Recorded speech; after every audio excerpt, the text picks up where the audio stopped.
Hi, welcome to the Canadian election period. We're a month and change away from electing a new federal government, so it's time to stop looking south at the issues and problems of our good friends, cousins in America, and start looking at what we need to do in Canada.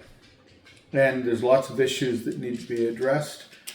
Certainly, the economy and what's going to happen with trade relations with our American friends is top of list, but there are other things as well. And we have to take a bit more of a holistic approach to what we're going to try to achieve in electing the next federal election. Top of mind local issues, housing, healthcare, addictions.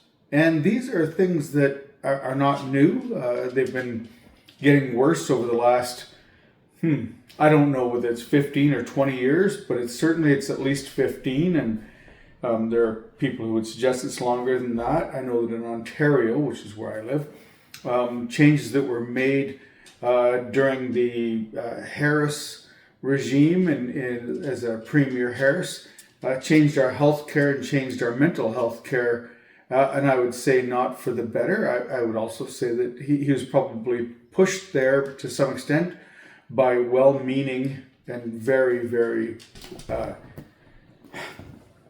uninformed liberal ideas of freedom and freedom of choice for people.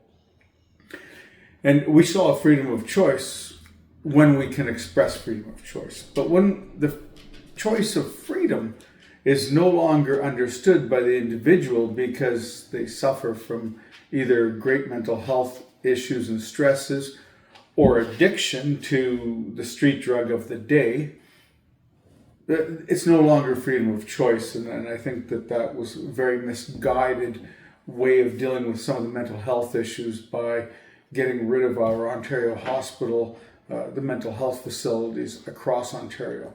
In North Bay, it was very distinct then versus now of what we're seeing on the streets.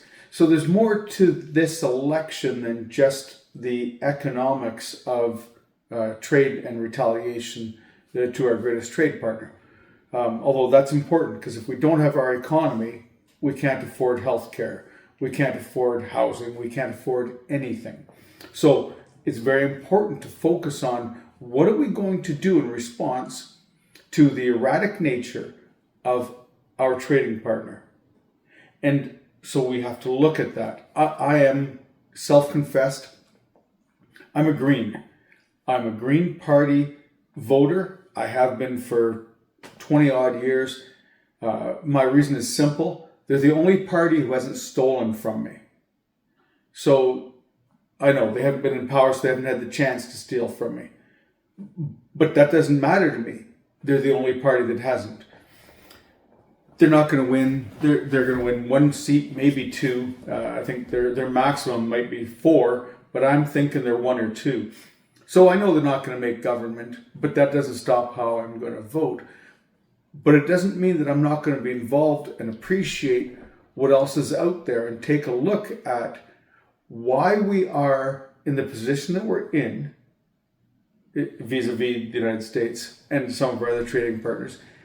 And who's going to take us to the next steps, the next level? Who's going to make it better for us over the next 4 years? Because the next 4 years, we're going to be paddling through rough water. Okay? That's the game. It's going to be rough water, the whole paddle. There may be little periods when the wind dies down and we can make time on the water, but the rest of it, we're paddling hard and we're paddling against the wind. So who's going to take us to the next level? That's what you need to decide. You need to look at what the options are. You need to look and think, does Pierre Perivaux, or I can't say his name properly, and I apologize to the guy, I don't know him. I don't like his politics, but I don't like butchering anyone's names. But I don't like his politics. I don't like his policies. I don't like his past. I don't like his history. I don't like what he's done with his career, because all he's ever done in his entire career is be a politician. And he's been a a guy who's like the dog that chases the car.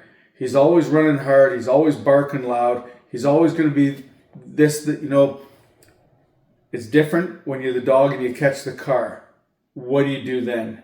And I don't think he's got a plan. Mark Carney's got some scars. He's got some scabs. He's been through some things that I don't think are terrific because of his relationship with Trudeau, who I have very little respect for as a leader or as a politician. I have respect for him because he was able to hang on as long as he was. So obviously he's got some of his old man savvy. But his policies, he had an opportunity to reform the way in which we are governed. In his first mandate, with a majority in House, he chose not to change our Senate. He chose not to change how we have basically representation by democracy by representation. And it doesn't work as a democracy. You can have 34% of the vote and a majority. And that's not a majority. I did math. I used to do math pretty well. And 34% is never a passing grade. And that's why he didn't change and bring in a better system of representative democracy. So we're stuck where we are. And that's on Trudeau. So Mark Carney wears some of that. He does. As for the NDP, not going to form government. You may form the side government and be, again, the enabler of either the Liberal or the Conservatives, depending on who wins the minority. Good luck to you, because neither one of them cares what you think. So we're down to two. Canada has to figure out which of the two is going to make the most sense for a few things. Trade, so the economy. Housing, healthcare, and the street drug issue, mental health issues that absolutely destroying communities. And that is from the people who are on the corners of my property absolutely tweaking out on whatever, to the people who are downtown, in my town and in your town, living in and out of vestibules, the bank machine vestibules that the banks have in front of them, just doing what they can to survive the cold nights, and then living in tents or the bush and the encampments that we've seen. And it's horrific. And it's not what it could be. It's not what it should be. We need a different plan. And some of these politicians had better come up with it, because that's what we need. Good luck to us.